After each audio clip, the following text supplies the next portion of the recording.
Hello वालेकुम। जी, अस्सलाम वालेकुम। वालेकुम अस्सलाम वरहमतुल्लाह। तो वहाँ जाकिर साहब बोल रहे हैं? जी हेलो।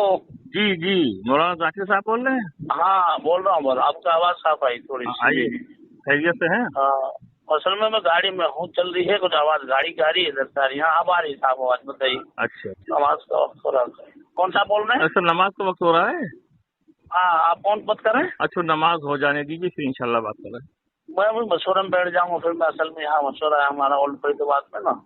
वो कहाँ आप तो? अभी तो गाड़ी में चल रहा हूँ, 5 मिनट। हाँ बताइए। अच्छा, आपके इलाके में कोई कोई जमात का मामला पेश आया क्या? आप कौन सा बात कर रहे हैं, मुझे तो बताओ। मैं अब्दुल हकीम बोल रहा हूँ। अब्दुल हकीम? है जी? जी अब्दुल हकीम बोल रहा हूँ मैं। कहाँ से? यूपी से बोल रहा हूँ। है जी? यूपी से बोल रहा हूँ। अच्छा। नेट पे एक बात चल रही है कि आपके इलाके में कोई जमात गई थी, आप लोगों ने मार के भगा दिया है। हाँ, ऐसी तो बातें करेंगे ही। अरे है क्या, हकीकत क्या है? अरे वो असल में इतने जलील निकम्मे किस्म का आदमी है, कोई जमात को मार के भगाया नहीं, कुछ नहीं। और जलील निकम्मे किस्म के आदमी कौन? जमात वाले हैं? है जी? जमात वाले जलील और निकम्मे किस्म के आदमी हैं जो गए थे?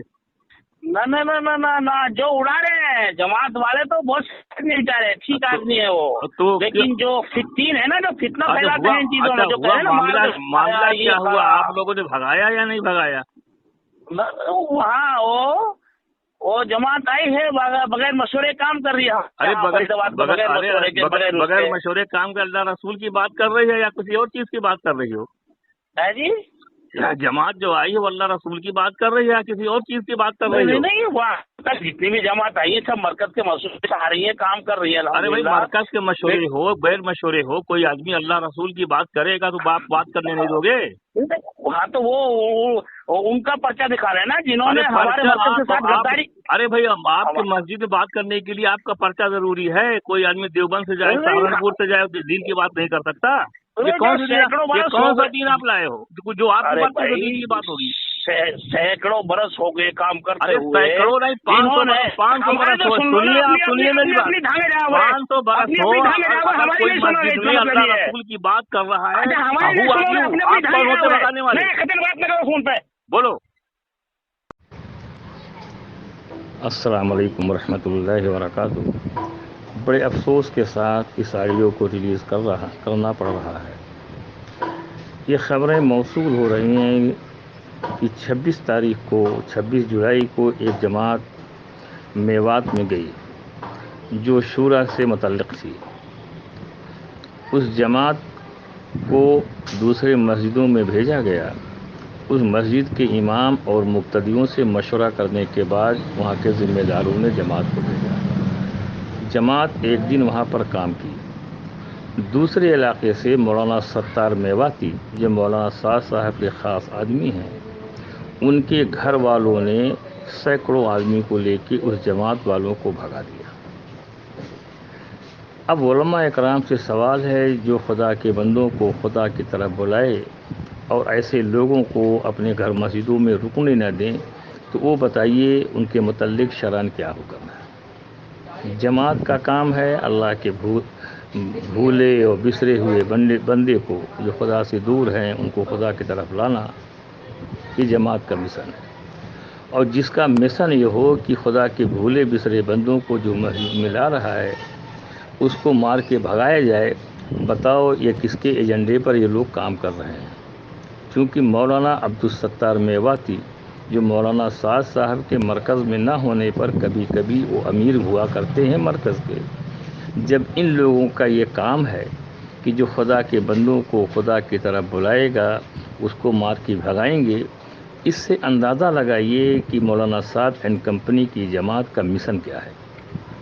अभी शाहनवाज भोपाली कह चुके हैं कि हमारे हज़रत माशाअल्लाह अल्हम्दुलिल्लाह इसराइल से लौट के आए हैं।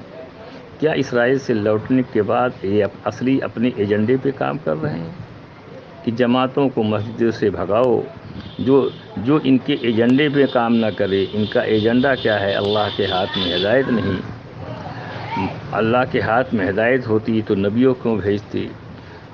कब्र में 3 सवाल होगा, ایمان اعمال اور معاشرہ کا ہوگا، مسجد زرار کے بنانے والے ایمان والے تھے، یہ ان کا ایجنڈا ہے۔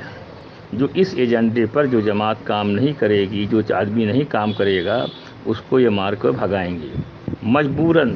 دارالعلوم دیوبند نے کہا اب ہم مجبور ہیں اور اپنا دینی فریضہ سمجھتے ہیں اس بات کو کہنے کے لیے مولانا سعد گمراہی کے راستے پہ چل رہے ہیں، اور جو روکنے کا کوشش کرے گا گمراہی کے راستے سے اس کو یہ مار کے بھگائیں گے۔ لہذا سوچو اور سمجھو۔ یہ آڈیو مولانا ذاکر صاحب اور مولانا عبدالستار صاحب کی میں نے فون کیا، ان سے بات نہیں ہو سکی۔ مولانا ذاکر صاحب کی آڈیو میں بھیج دے رہا ہوں اور میوات کے ایک ساتھی کی پوری کارگزاری بھیج دے رہا ہوں۔ لہذا اب یہ سوچئے کہ مولانا سعد اینڈ کمپنی کا ایجنڈا کیا ہے، جو مسجدوں کی طرف لوگوں کو بلا کے لائیں گے، ان کو یہ مار کے بھگائیں گے۔ اور اس ایجنڈے کو وضاحت کر دیا شاہ نواز بھوپالی نے۔ ہمارے حضرت الحمدللہ ابھی اسرائیل سے لوٹ کے آئے ہیں، تو کیا ان کا ایجنڈا، مولانا صاحب کا ایجنڈا اسرائیل کے ایجنڈے پہ کام کر رہے ہیں؟ لہذا ایسی جماعت سے ہوشیار رہو، اللہ رسول کا ساتھ پکڑو، علماء کا ساتھ پڑھو۔ دارالعلوم دیوبند نے جو ان کے خلاف فتویٰ یا موقف ظاہر کر دیا اس پر عمل کرو، ورنہ کل قیامت کے دن پچھتاوا ہوگا۔ فقط والسلام۔ ابھی 2-3 دن پہلے سوشل میڈیا پر یہ خبریں چل رہی ہیں، واللہ عالم صحیح یا غلط، اس کی میں تردید کر سکتا ہوں نہ تصدیق کر سکتا ہوں، کہ ہریانہ ہی میں کچھ جماعت کے ساتھ کچھ نازیبا حرکتیں پیش آئی۔ کچھ جماعت والے پریشان بھی بہت زیادہ ہوئے ہیں، کچھ پتہ نہیں کہاں چلے گئے ہیں۔ اس کے بارے میں مولانا ستار اینڈ کمپنی کو فکر نہیں ہے کہ ان جماعت والوں کی خبر لیا جائے کہ ان کے ساتھ کیا نازیبا حرکت پیش ہوئی اور کیا معاملہ پیش ہوا۔ ان کا صرف ایک کام ہے اپنے بھائیوں کو جو مسجد میں لوگوں کے لیے بلا کے لاتے ہیں ان کو مار کے بھگانا اور ان کو نکالنا۔ جو باہر کی جماعت اورنگ آباد کی گئی تھی ہریانہ میں، اس کے ساتھ کچھ نازیبا سلوک یا حرکتیں پیش آئی ہیں، اس جماعت کے بارے میں ان لوگوں کو کوئی فکر نہیں ہے کہ جماعت کس حالت میں ہے، کس پوزیشن میں ہے۔ یہ سوشل میڈیا پر خبریں چل رہی ہیں، لیکن مولانا ستار اور مولوی سعد وغیرہ کو صرف یہی ہے کہ جو لوگ مسجدوں میں لوگوں کو، اللہ کے بندوں کو لاتے ہیں، تو اللہ کے بندوں کو لانے والوں کو بھگایا کیسے جائے۔ لہذا ایسی جماعت سے ہوشیار رہو، ان کا تعلق کہاں سے ہے، یا ایسا معلوم ہوتا ہے کہ مکمل باطل کے ایجنڈے پہ کام کر رہے ہیں۔